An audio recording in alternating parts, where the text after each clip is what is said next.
Few things are as important to the health of a nation as its blood supply.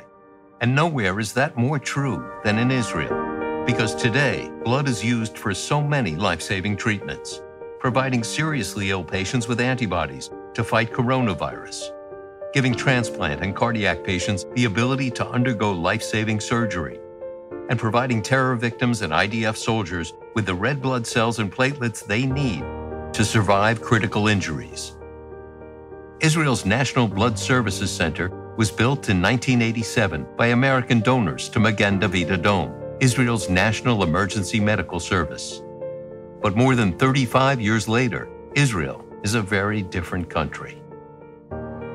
Israel has grown from a country of about 4.4 million people when the blood center was built to one with more than 9 million people, and its population is expected to grow to more than 10 million people by 2030.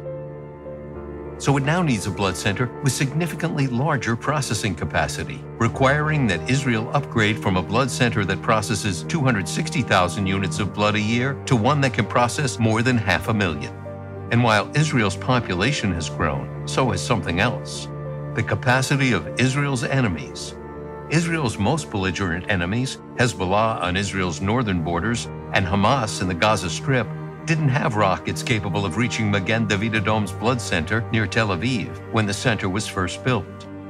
But now, both Hezbollah and Hamas have rockets and missiles capable of hitting targets virtually anywhere in Israel.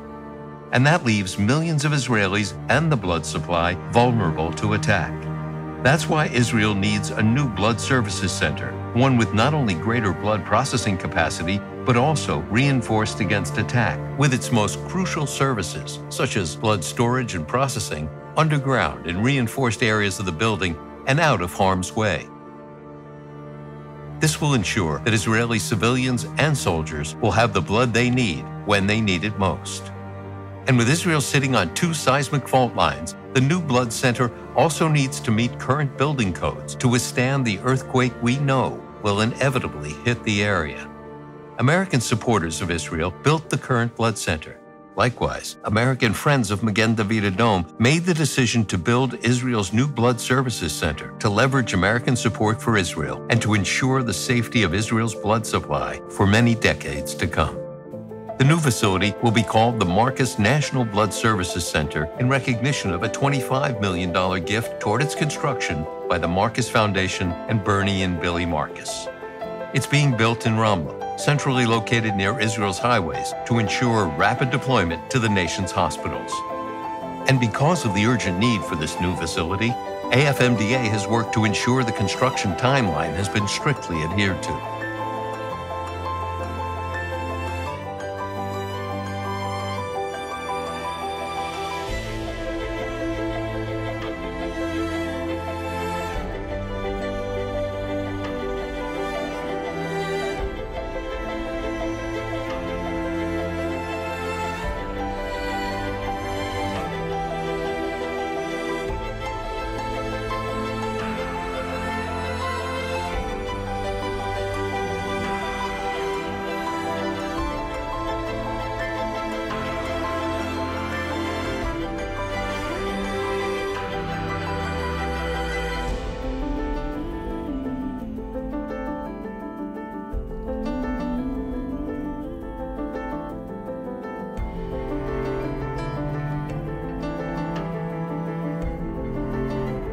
The Marcus National Blood Services Center is a 550,000 square foot structure consisting of 6 floors, 3 of them underground, and in mostly shielded areas, protected against rocket attacks and chemical and biological threats. When completed, this will be Israel's only National Blood Services Center. Currently, this is one of the largest capital projects in all of Israel. Because of the importance of the project to Israel's national security, this building is being constructed in coordination with the Prime Minister's Office, the National Security Agency, and the Israeli Defense Forces. Upon completion, this will be the only blood center in the world that will comply with GMP regulations and be shielded. The Marcus National Blood Services Center is designed to collect 500,000 units of blood a year, compared to the 260,000 units the current blood center was designed for. The center will produce 2,200 units a day in normal operations and can produce more than 3,500 during times of war to ensure IDF soldiers have the blood they need when they need it.